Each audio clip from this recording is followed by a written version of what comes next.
Hey, I am flying a 1967 United States Army Huey helicopter, and you're not going to believe this, but we found two vets who flew this Huey 238 in Vietnam. I'm Bruce Hafner, and this is That Chopper Guy Show. Our Cobras start rolling inbound, and rockets are going off. Our crew chief and door gunner are firing their M60 machine guns, and my first thought was, holy shit, this is for real. It's been almost 50 years since pilot John Sorensen flew this Huey in Vietnam.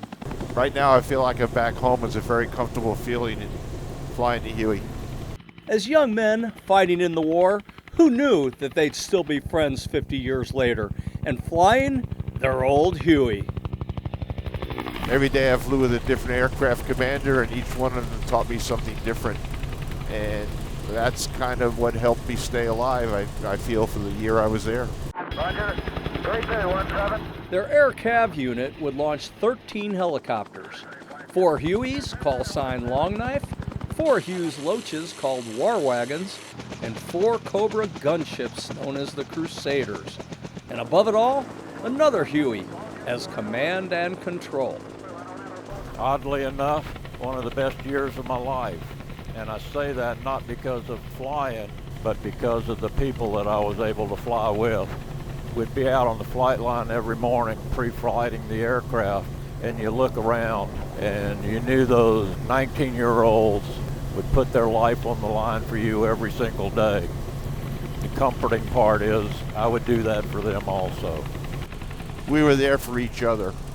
We had each other's back all day, all night, every day.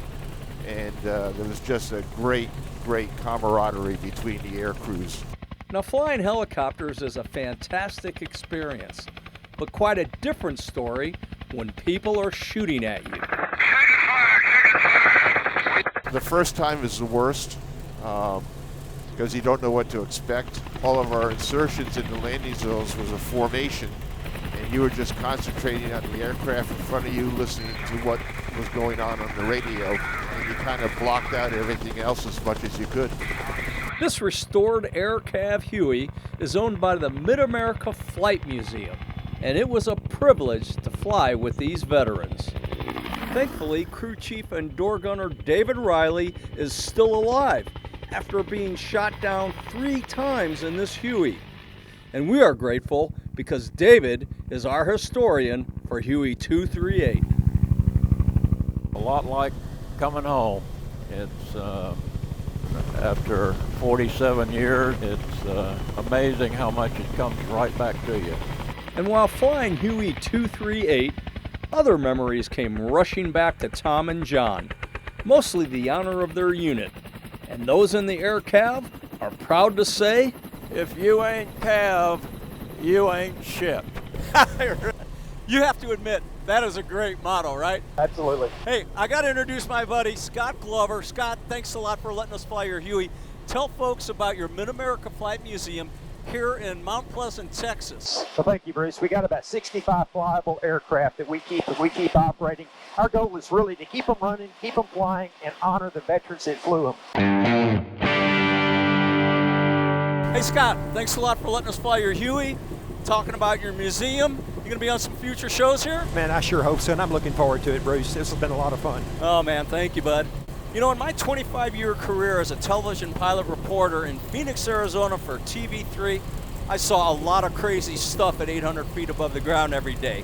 Like this dump truck chase. Check this out. Good morning, Arizona. Bruce Hafner and Hilton caught the whole thing live this morning from News Chopper 3. Good morning, guys. Well, thank you very much, Tara. We're back up here over Bethany and Central, still closed.